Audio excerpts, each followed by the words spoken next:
एक जंगल में बहुत सारे बाघ थे।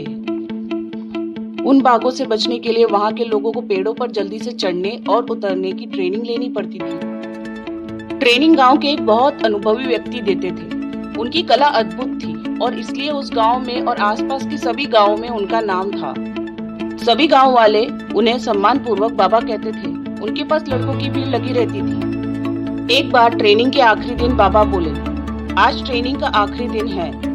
मेरी यहाँ इच्छा है कि तुम सभी युवक इस लंबे और चिकने पेड़ पर जल्दी से चढ़कर और उतरकर दिखाओ। सभी लड़के अपने गुरु के आदेश को लेकर काफी उत्साहित थे और अपने हुनर को दिखाने के लिए तैयार हो गए। सबसे पहले एक नौजवान सामने आया और गुरु को प्रणाम करके फुर्ती से पेड़ पर चढ़ना शुरू कर दिया और देखते देखते उस लंबे चिकने पेड़ की सबसे ऊंची चोटी पर पहुंच गया और उसके बाद उसने वापस उतरना शुरू कर दिया।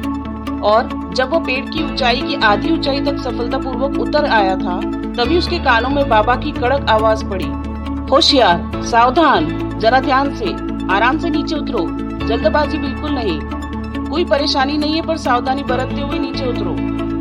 आखिरकार वह लड़का सफलतापूर्वक नीचे उतर आया। उसके बाद बाकी सभी लड़के भी पेड़ पर सफलतापूर्वक तेजी और फुर्ती से चढ़ते और उतरते गए। सभी लड़कों को हर बार आधा उतरने पर वही सावधान, होशियार रहने और आराम से उतरने का आदेश मिलता रहा बाबा से। सभी लड़कों ने ट्रेनिंग सफलतापूर्वक खत्म की पर बाबा के आदेश को लेकर उनके मन में कुछ सवाल घूम रहे थे और उन्होंने बाबा से पूछ ही लिया, बाबा, हम सब लड़कों को आपकी एक बात समझ नहीं आई कि पेड़ का सबसे मुश्किल और कठिन हिस्सा तो सबसे ऊपर था, जहाँ पर चढ़ना और उतरना बहुत ही मुश्किल था। तब तो आपने हमें होशियार, सावधान होने के लिए नहीं कहा, परंतु जब हम पेड़ के आधे हिस्से तक उतर आए तब आपने हमें बहुत सारे निर्देश दिए, ऐसा क्यों?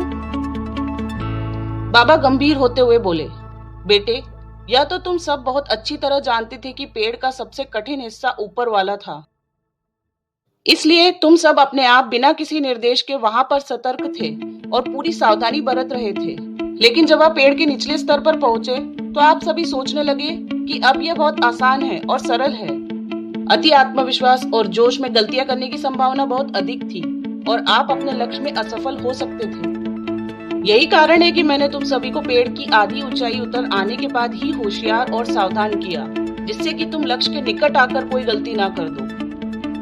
दोस्तों, ज्यादातर लोग जैसे ही अपने लक्ष्य के नजदीक पहुंचने लगते हैं तो वो अपना धैर्य और संयम खो देते हैं। उन्हें अपना लक्ष्य आसान और सरल लगने लगता है।